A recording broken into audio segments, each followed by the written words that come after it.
Well, good morning, Glenridge members. It's Friday, and I have a lot to share with you today. So, obviously, I need to take my mask off. I'm telling you, for this session, it's no longer going to be called the Glenridge Minute. It's more likely the Glenridge 15 Minutes. So, sit back and relax. Beginning in March, as we began to learn about the coronavirus outbreak, I wrote a series of letters to you to let you know how the Glenridge was confronting this challenge, how our team was committed to keeping members healthy and safe, and how, as an extended family, our team was prepared to shoulder the burden and stress that accompanies such a difficult time. Today, as we gradually and carefully reopen our community while keeping an ever-watchful eye on COVID-19, I can say with gratitude and pride that the Glenridge continues to stand strong and persevere during this crisis. As of July 17th, not one Glenridge member has tested positive for the virus. This is a testament not only to our heroic staff, but also to our stalwart members who have consistently put the safety of others first. Even when your patience with the stay-at-home mandate was wearing thin, you've strictly adhered to the guidelines, physically distanced, and wore your mask. The Glenridge response to the pandemic prompted Steve Ballmer, president of Leading Age Florida, to comment, "When it comes to COVID protection, the Glenridge is in a league of its own." When people hear a statement like that, they want to know more. Often those considering moving to the Glenridge will ask me how we've navigated this unprecedented time, what we did differently here, and how we plan to keep members safe in the months ahead. I welcome these honest conversations, and I'd like to share a portion of them with you with a few questions and answer exchanges I've had recently with prospective members who wanted to talk with the CEO before making up his mind about moving into our community. Let me also add that by no means we are at the end of the journey with COVID-19. But as we're traveling this road together, all of us at the Glenridge are learning to embrace uncertainty, use our experiences and growing knowledge about how to manage the risk and overcome the fear, adjust to new ways of living with a world full of unknowns, and above all, remain hopeful for the future.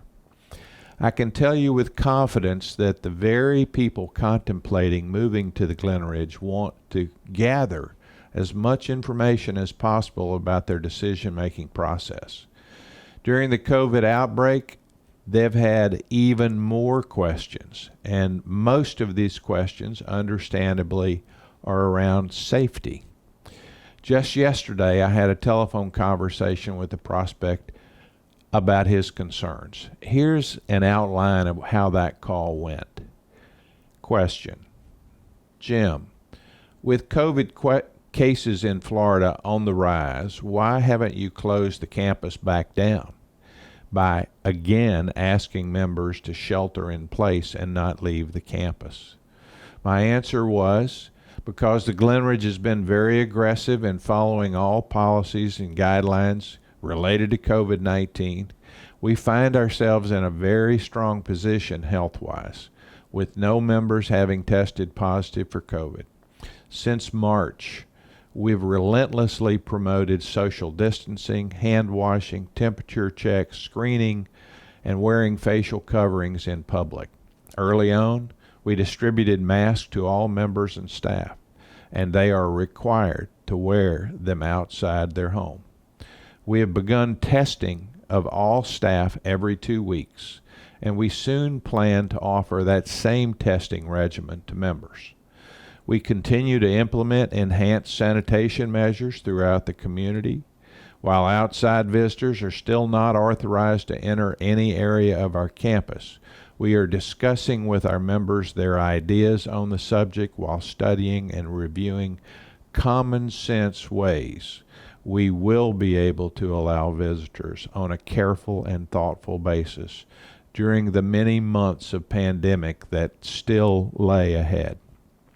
At the right time and with the proper protective procedures in place, we will be prepared to move forward with common sense, methodical reopening measures so that our members can get back to some sense of normalcy and resume living their lives more fully. Another question that he had was, how do you plan to get the Glenridge back to normal safely? My answer was pretty much like this. From the beginning of the COVID outbreak, we followed what I would call scientifically and medically based recommendations to keep our members and staff safe. We studied what the CDC was putting out, and we did even more. That approach has worked for us, and we will continue to adhere to it. As we reopen, gradually and step by step, in addition to existing safety and visitation measures, we have developed through practice for each area in our common areas, our dining room, our fitness center, our pool, our beauty shop, our activities areas. We've developed practices that work. In doing so, we incorporated these lessons learned, and we're prepared more than ever for what might come our way. So he said, so is it safe for me to move into the Glenridge now? And I said, absolutely.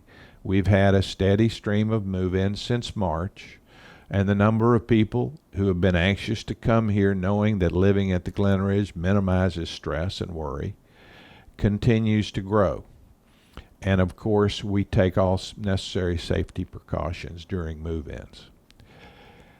Then he asked the tough question. Well, Jim, do all Glenridge members play by the rules when it comes to social distancing and wearing masks? My answer was yes, just about all. One of the impressive things about our Glenridge staff and members is the genuine family atmosphere that we enjoy here. Members and staff truly care about each other, and they know that we're all in this together. They understand that wearing a mask helps to protect their neighbors and their staff, so they do it willingly out of care and concern.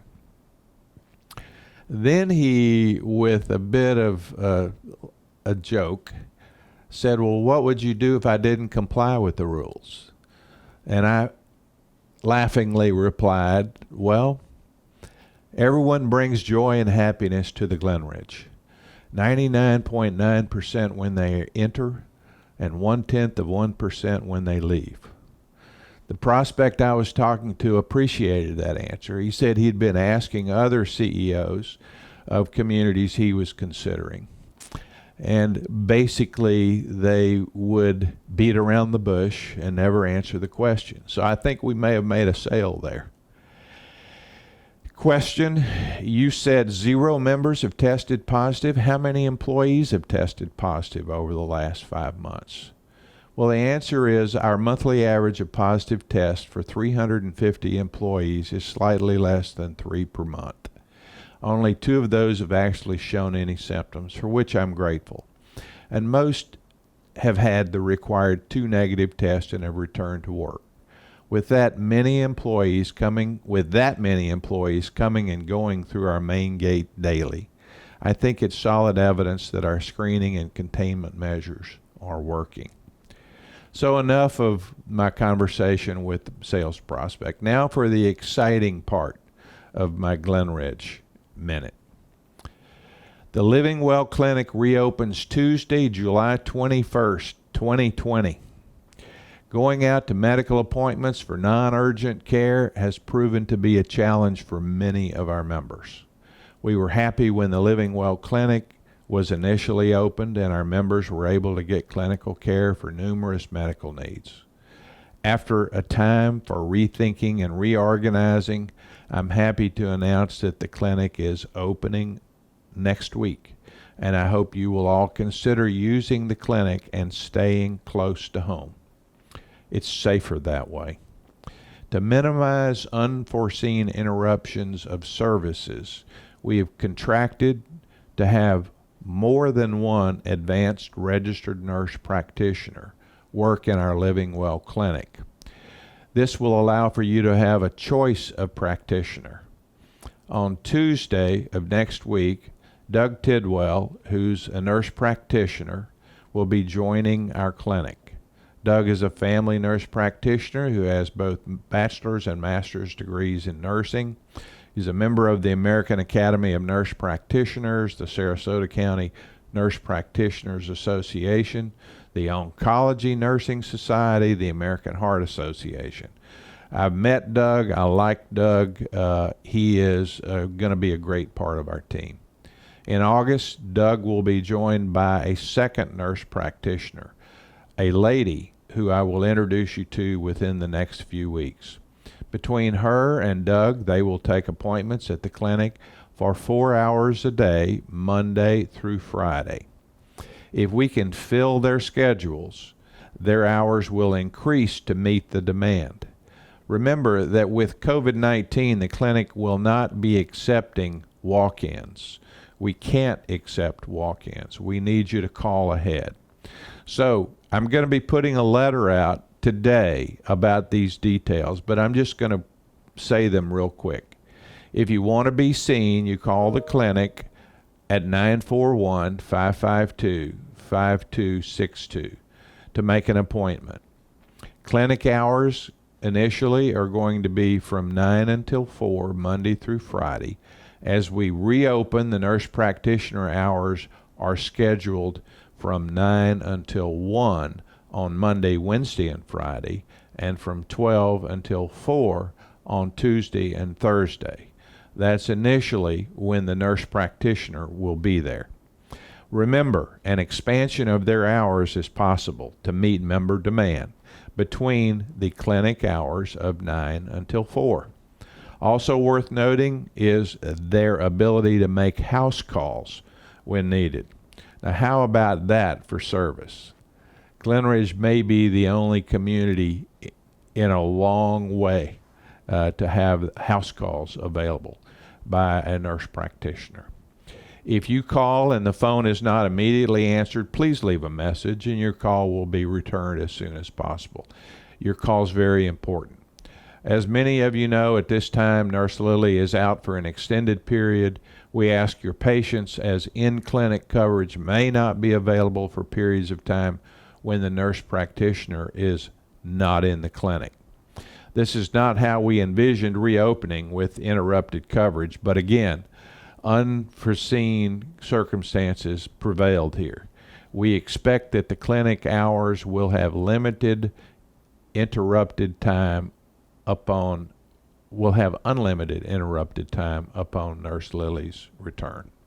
We look forward to members taking advantage of the clinic services. From a cost perspective, a visit to the nurse practitioner's clinic is just like a visit to the doctor's office. You will be charged. Be sure to bring your insurance cards to your appointments.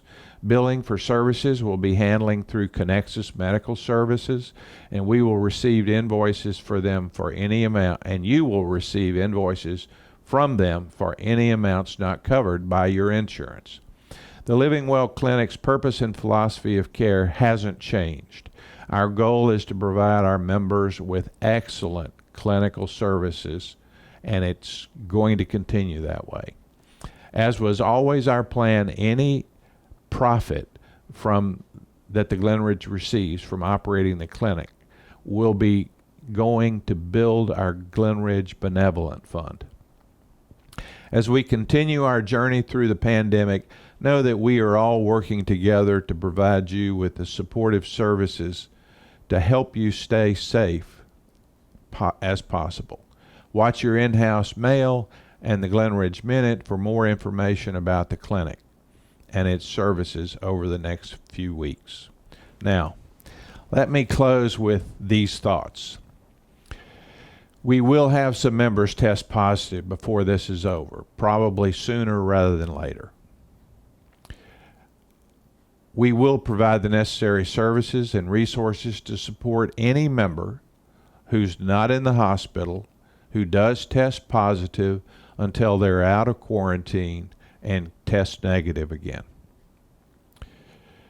We already have 500 visitors or more, staff, contractors, members, coming and going in and out of our front gate each day now.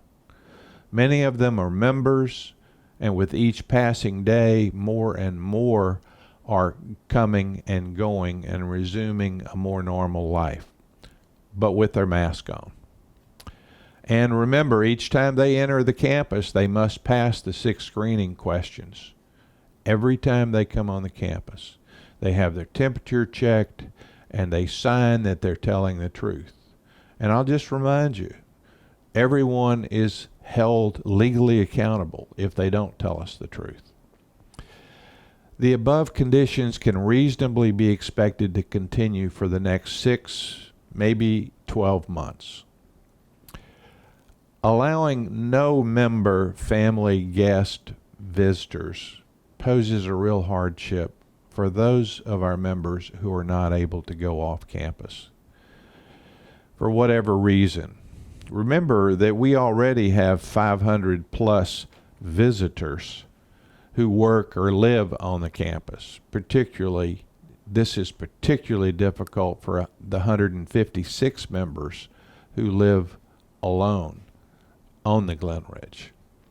So given the likelihood of perhaps 6 to 12 more months of this, we're going at some point in time to have to return to a more normal off-campus visitor policy. We will have the ramped up testing. We will have the proper screening. We will be wearing masks. We will be physically distancing. And we will support any member who tests positive in any way necessary. So we're going to be just fine. It's the hard truth. I wish I could sugarcoat it for you. Any and all real businesses or organizations that aren't 100% funded by the government must face the reality of getting back to normal. The Glenridge is not any different from a business perspective than any other organization in America. Remember to keep the faith, not the fear. A teacher I fondly remember once told me that fear, F-E-A-R, is false expectations appearing real. Think about that. Think about all the, quote, information that you watch on TV every day, and think about whether or not you are going to be a victim of the false expectations appearing real by watching it. Remember, find ways to stay strong physically, mentally, socially, spiritually, emotionally, and financially. One of my favorite all-time football coaches, Vince Lombardi, said, "Fatigue makes cowards of us all." So stay strong, and until next time, take care.